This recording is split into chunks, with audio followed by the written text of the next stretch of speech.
Hello class and welcome back.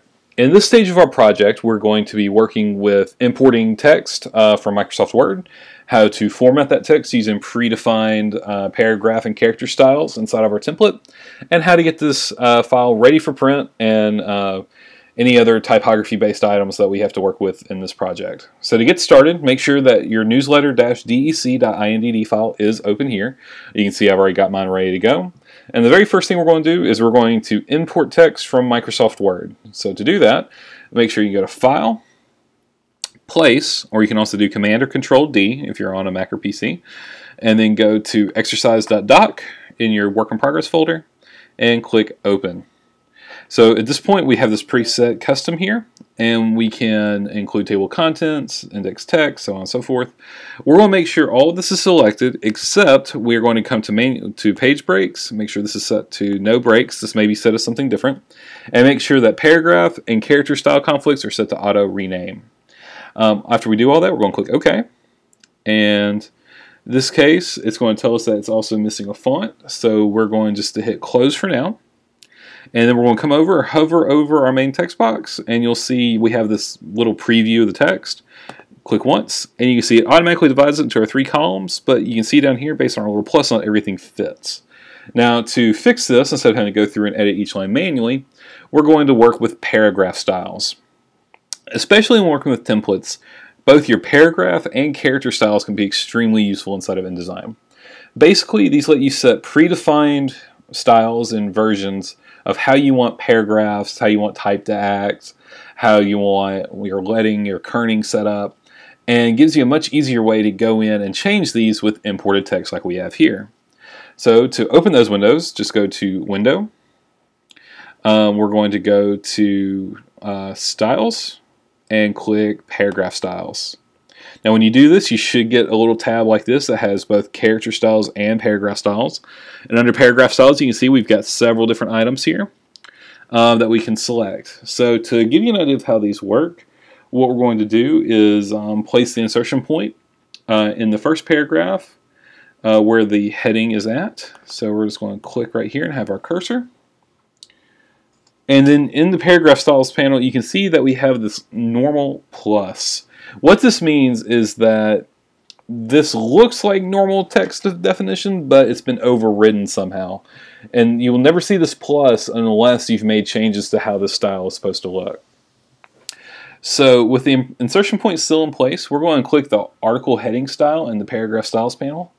So that is found right here. We're going to click article heading, and there you can see it now changes our heading text to be in the correct color, and it also adjusts the leading. And this way, you can see how useful already these are going to be. So the next part we're going to change is we're going to change all of our paragraph copy, and we're going to go all the way, select any part of the remaining paragraphs in the story. So we're going to click right here. And let's see, we're going to go ahead and select all these. And we are going to switch this to body copy style.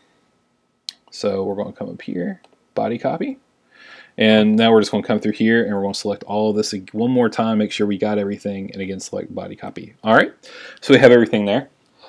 Now in the first paragraph we're going to highlight everything all the way to the what do you do line.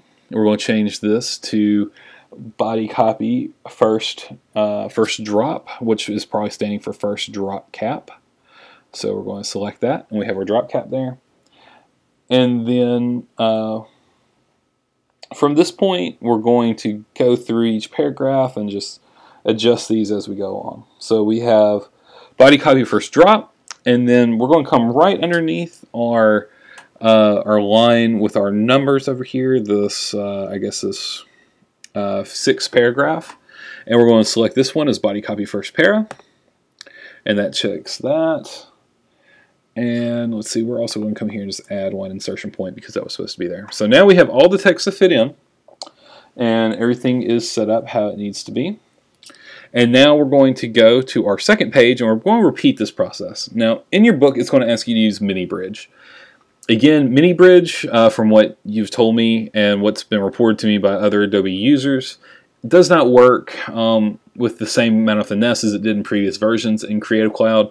I've accessed it here in previous videos, but for the sake of brevity, we're just going to repeat the same process over. Just know that in some versions of Creative Cloud, you can use MiniBridge to import text. So here we're going to go to File, Place, and in this case, we're going to make sure we have diet.doc selected. We'll hit Open. Again, everything should stay the same from the last time we did, so we're going to click OK. And then we're just going to click right here. So here we can see we already have our paragraph format, and we are going to go in here. We're going to adjust a couple of these. For the body copy right here, we're going to change this to, again, the body copy text. And for the heading, we are going to change this with the back heading style, which is found right here. And for the first paragraph, we're actually going to come in here and select this and do body copy first para style. So alright, so we have all that done and placed in, again, using our handy dandy paragraph styles. Now, if we want to edit a paragraph to span the columns and fill these up, that's what we're going to cover in the next part of the project. So here, as a general rule, headlines and newsletters and newspapers extend across the entire related story, meaning that this headline would actually extend across different columns. So what we're going to do is we're going to place the insertion point in the first paragraph of the story over here in the heading. And once we've done that, we're going to, with the insertion point still in the same paragraph, we're going to open the Paragraphs panel options menu and choose Span Columns. Now to get there, we are going to go to our Paragraph tab right here. We are going to go to our little menu with the arrow to extend this out, and we're going to select Span Columns. In Paragraph Layout, we're going to make sure this changes to Span Columns, and we're going to span all, and we're going to click the up arrow once for the span after span field, space after span field, and click this once to go to 0.625, and then we're going to click OK.